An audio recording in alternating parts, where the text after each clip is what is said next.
of services that governments of very poor nations cannot or choose not to afford to provide their citizens.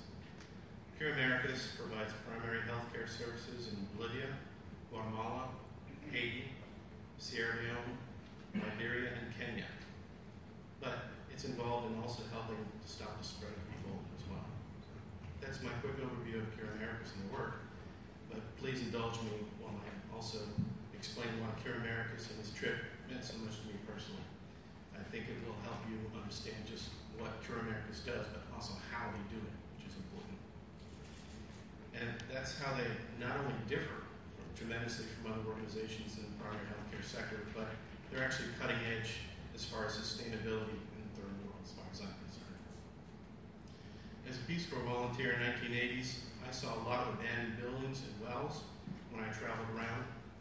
And I'd ask people, I said, well, what are those for? Who do they belong to? And they would inevitably say, oh yeah, that's USAID owns that building, and they store fertilizer there, or there's a clinic there that belongs to USAID, or there's an abandoned well that belongs to the local government. Never did I hear people say, oh, there's an abandoned clinic, and that's where our kids are sick, right? So this was a problem for me. I pondered this for a long time, and it seemed like the ownership of the projects was a real detrimental problem with what's going on with international development generally. So fast forward to my doctoral dissertation in 1997, I focused on ownership and participation in international development.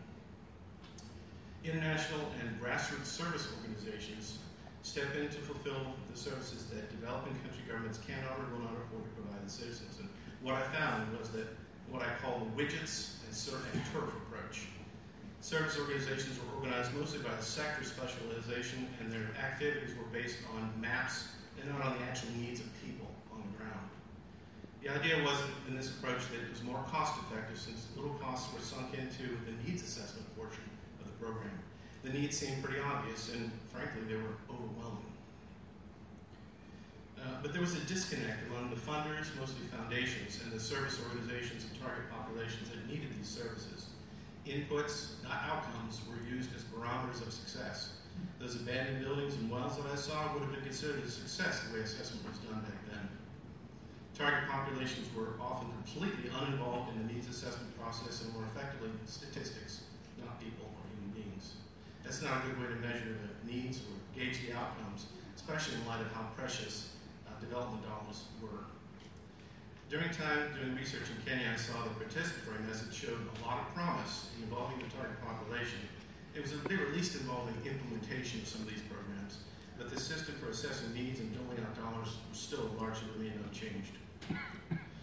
So fast forward to 3 years ago, I was unemployed and on the path to another IT job that had nothing to do with my desire to help the poorest people in the world. I especially was looking towards the primary healthcare sector. My mother and father passed away during that time, and I was interested in what my mother pursued. I was in a dark place at the time, and I look back on it like it was kind of a nightmare for me. In my job search, though, I had refocused on my passion, which was especially in the primary healthcare services I mentioned. And I stumbled upon an article by a man named Dr. Henry Carey, who was the founder of Cure Americas. So now we're getting close to talking about Cure Americas, I promise. It's not just me.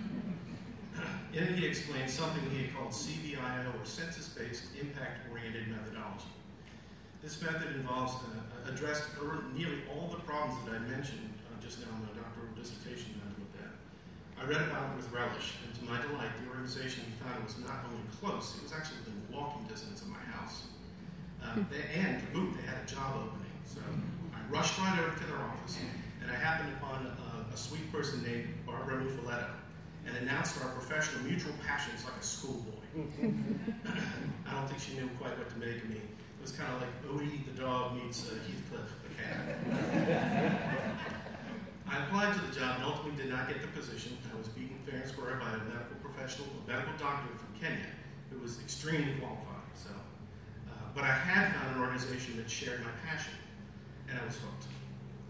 When I asked Andrew Herrera, the director, what I could do to assist Cure Americas, he offered the possibility of involving others to get the word out about the tremendous work that he and Cure Americas were doing.